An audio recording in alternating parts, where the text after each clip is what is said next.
সর্বকালের সর্বশ্রেষ্ঠ মহামানব, বিশ্ব শান্তির মহাসাধক, মুসলমানদের প্রাণের স্পন্দন মহানবী হযরত মুহাম্মদ সাল্লাল্লাহু আলাইহি ওয়াসাল্লাম ও ইসলাম ধর্মকে অবমাননা করে ফ্রান্সের সরকারের প্রত্যক্ষ মদদে ব্যঙ্গচিত্র প্রদর্শনের প্রতিবাদে বিশ্বব্যাপী বইছে নিন্দার ঝড়।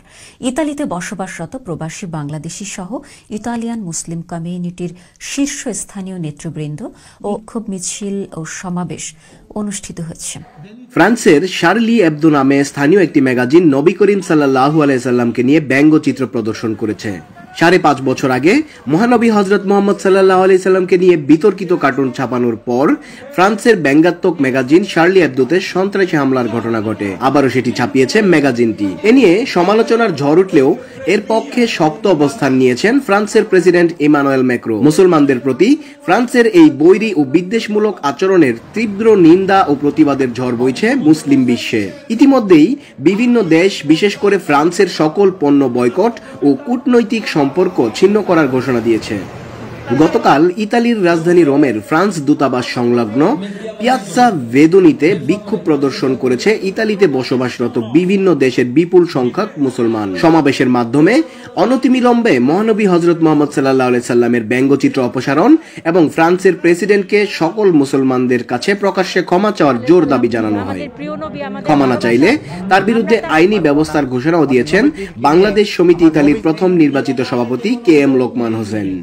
ইটালিয়ান নাগরিক হিসাবে আমি অচিরেই আমি আইনের শরণাপন্ন হব, সেটা ইউরোপ পার্লামেন্টে এবং এখানে সেই ট্রিব্যুনালে।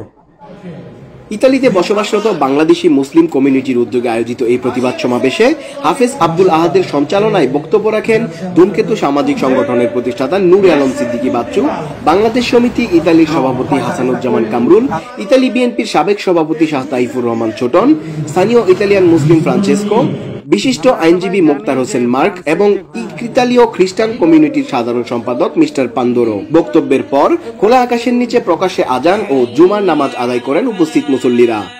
হাফেজ ফয়সাল আহমেদের আজানের সুমধুর সুরে ব্যস্ত রোম যেন থমকে গিয়েছিল মুহূর্তের জন্য।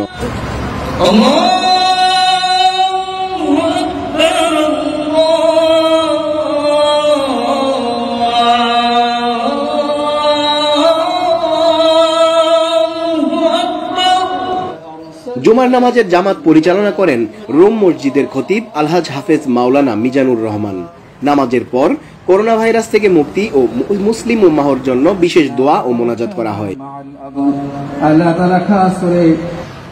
জুমার নামাজের পর পুনরায় শুরু হয় বিক্ষোভ। রাষ্ট্রের সমর্থনে হযরত মুহাম্মদ মুস্তাফা সাল্লাল্লাহু আলাইহি সাল্লামের একটা ব্যঙ্গচিত্র প্রদর্শন করা হয়েছে কিছু সময়ের জন্য, সেটার প্রতিবাদ করার জন্য di porre un'equazione per cui l'Islam è uguale al terrorismo. È un concetto abietto che noi rifiutiamo con tutta la nostra forza e la nostra storia. পরে আসরের নামাজ জামাতে আদায় করেন সমবেত মুসল্লিরা। বাদ আসর বিক্ষোভ সমাবেশের সমাপ্তি ঘোষণা করা হয় এবং ইমামগণ কমিউনিটি নেতৃবৃন্দকে সঙ্গে নিয়ে ইতালিস্থ ফ্রান্সের রাষ্ট্রদূত বরাবর লিখিত স্মারকলিপি প্রদান করেন। Afzal Hossain Roman, NTV Europe news, Italy.